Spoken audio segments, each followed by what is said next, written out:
दरवाजा खुल गया है।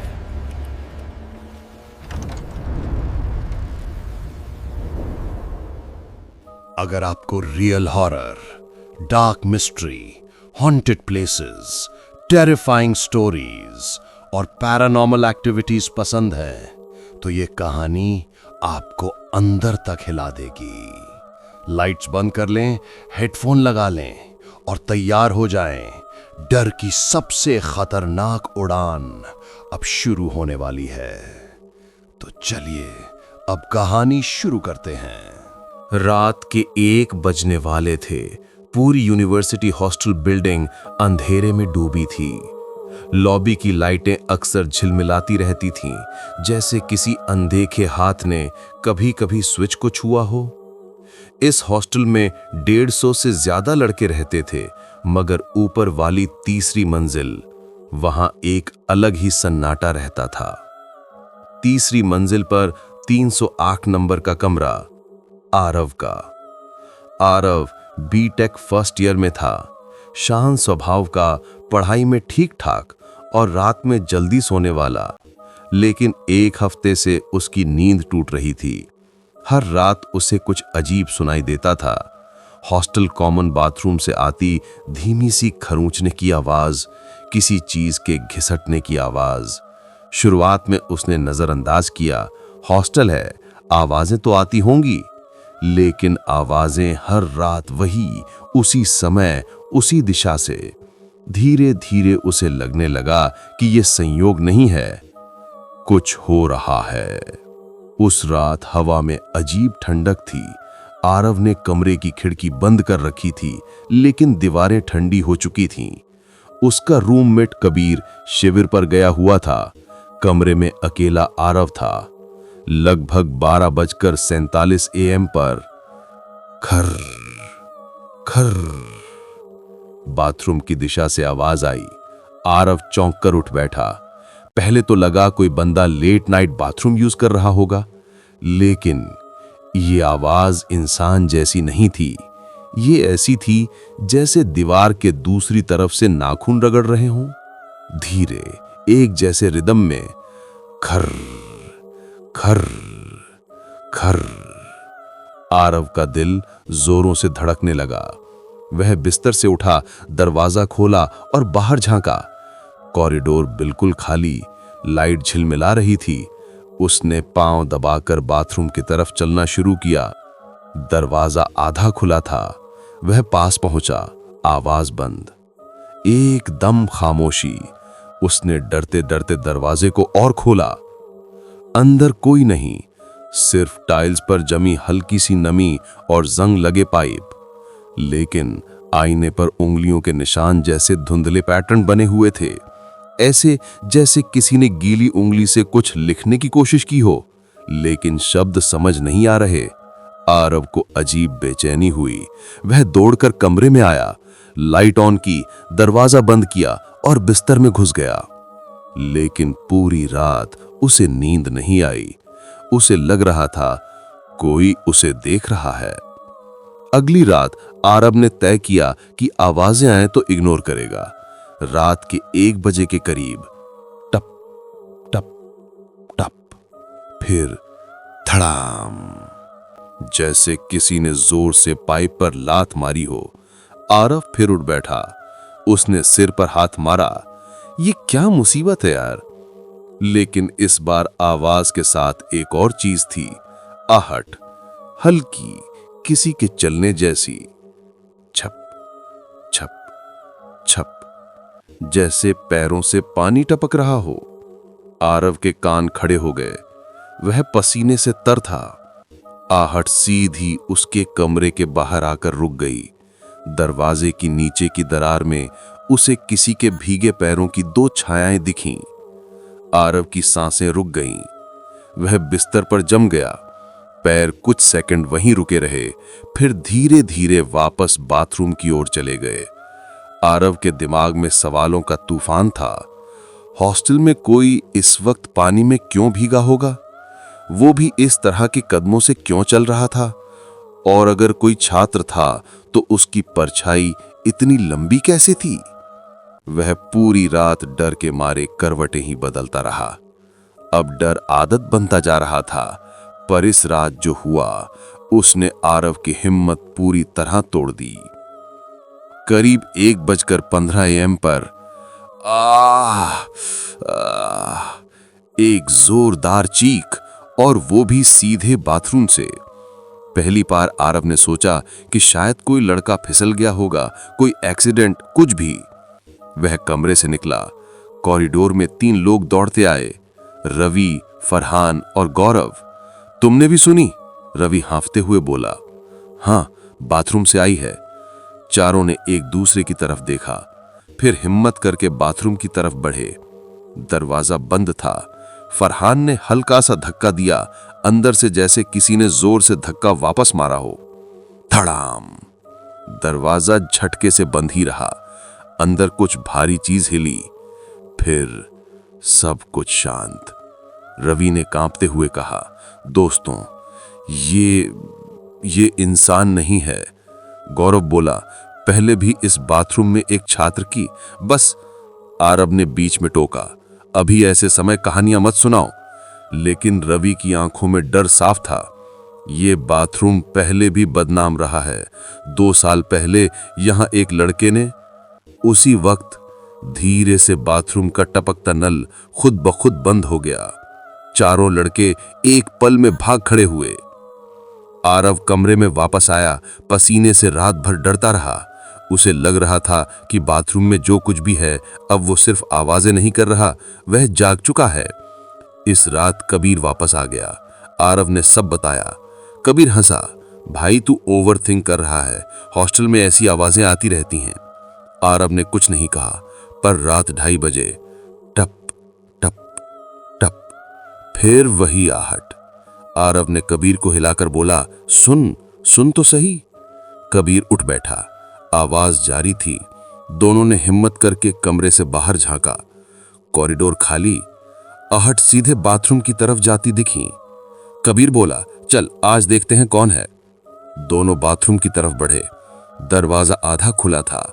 अंदर हल्की नीली ट्यूबलाइट टिमटिमा रही थी। कबीर ने दरवाजा थोड़ा और खोला और दोनों वहीं जम गए। आईने पर इस बार धुंधले निशान नहीं थे।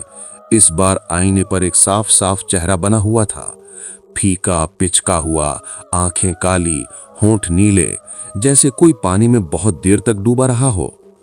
और वो चेहरा आरव को ही घूर रहा था। आईने के नीचे फर्श पूरी तरह गीला था। ऐसा लग रहा था जैसे कोई यहां अभी अभी खड़ा था, फिर अचानक गायब हो गया। कबीर ने कांपते हुए कहा, भाई यहां कुछ है, सच में कुछ है।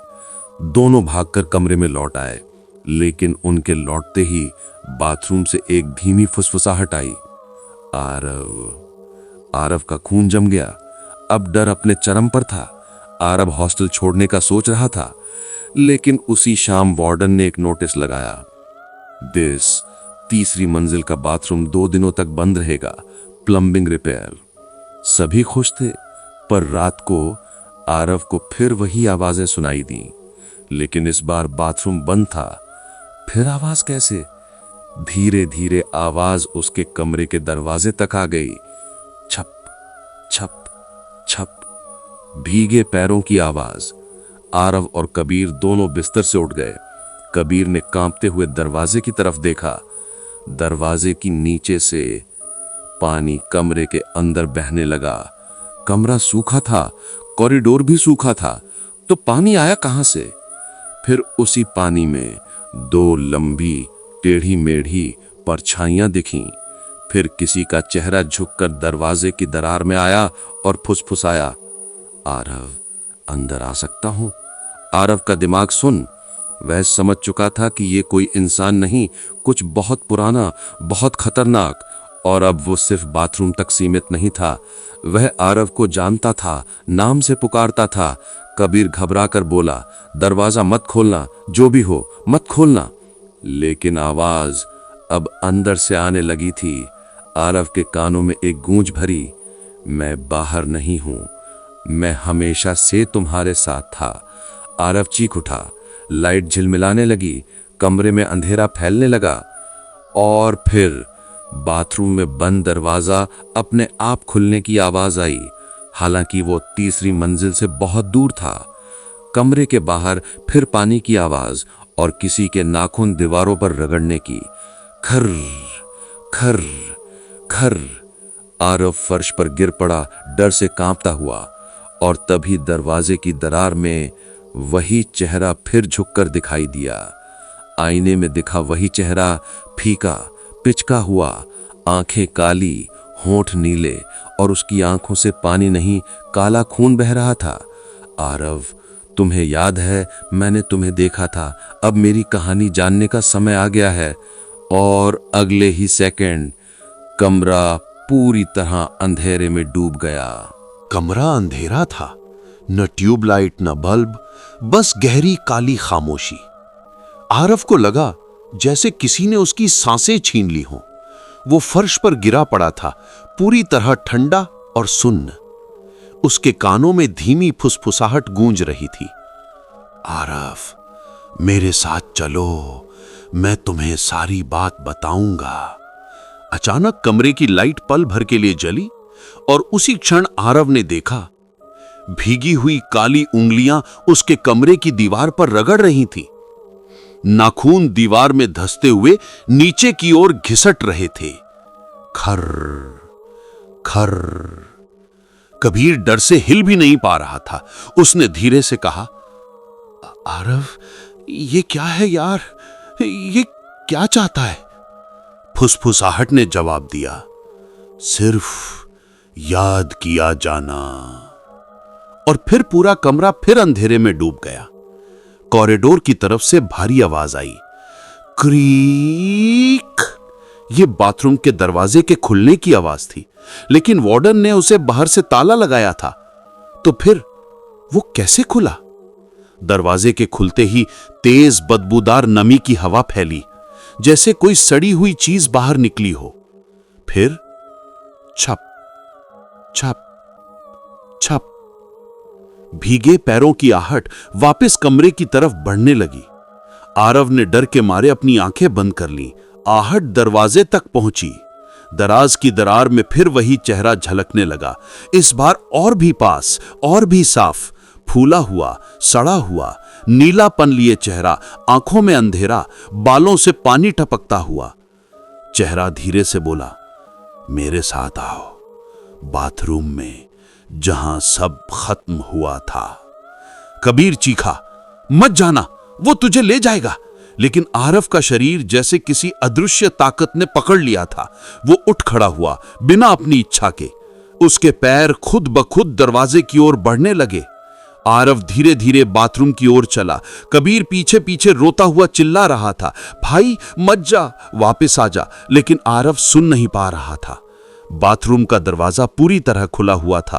अंदर ठंडी नीली टिमटिमाती ट्यूबलाइट और गीला फर्श, जिसमें पानी के छींटे बेतरतीब फैले हुए थे, जैसे किसी ने घिसटते हुए अंदर जाने की कोशिश की हो।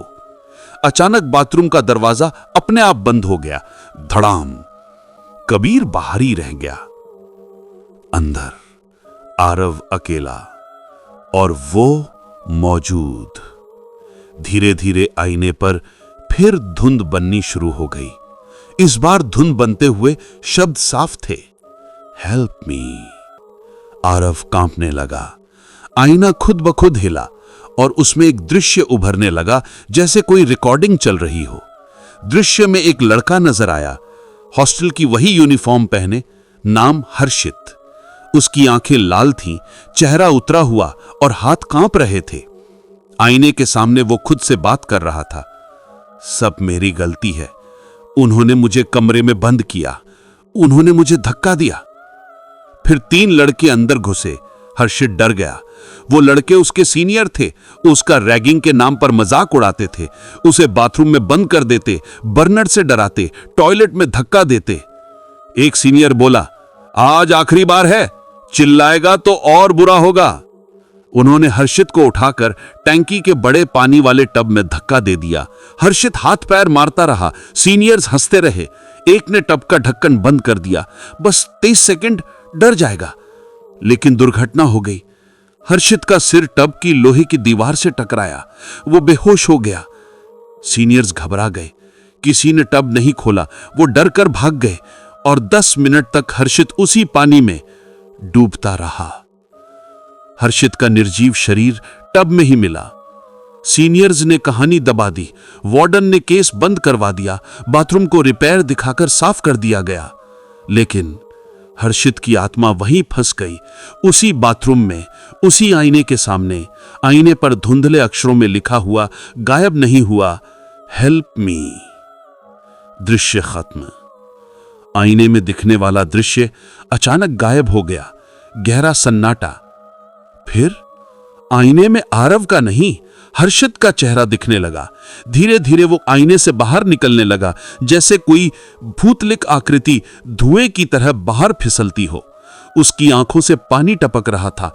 वो फिसलता हुआ आरव के सामने आकर रुक गया और बोला, तुमने मेरी सच्चाई देख ली।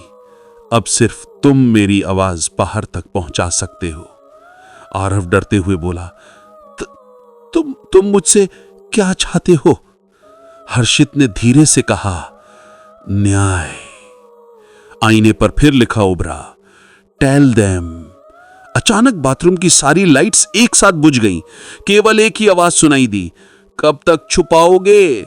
आरव चीख पड़ा और उसी क्षण दरवाजा खुल गया। कबीर दौड़ता हुआ अंदर आया और आरव को बाहर खींच लाया।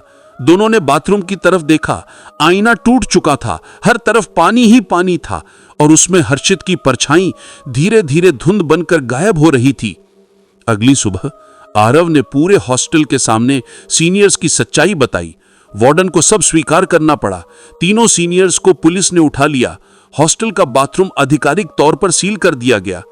लेकिन 3 दिन बाद 308 नंबर कमरे की दीवार पर फिर वही शब्द दिखे, थैंक यू, और उसके नीचे एक और लाइन, लेकिन मैं अभी भी यहीं हूं। रात को बाथरूम की ओर जाने वाली लाइट झिलमिलाती है।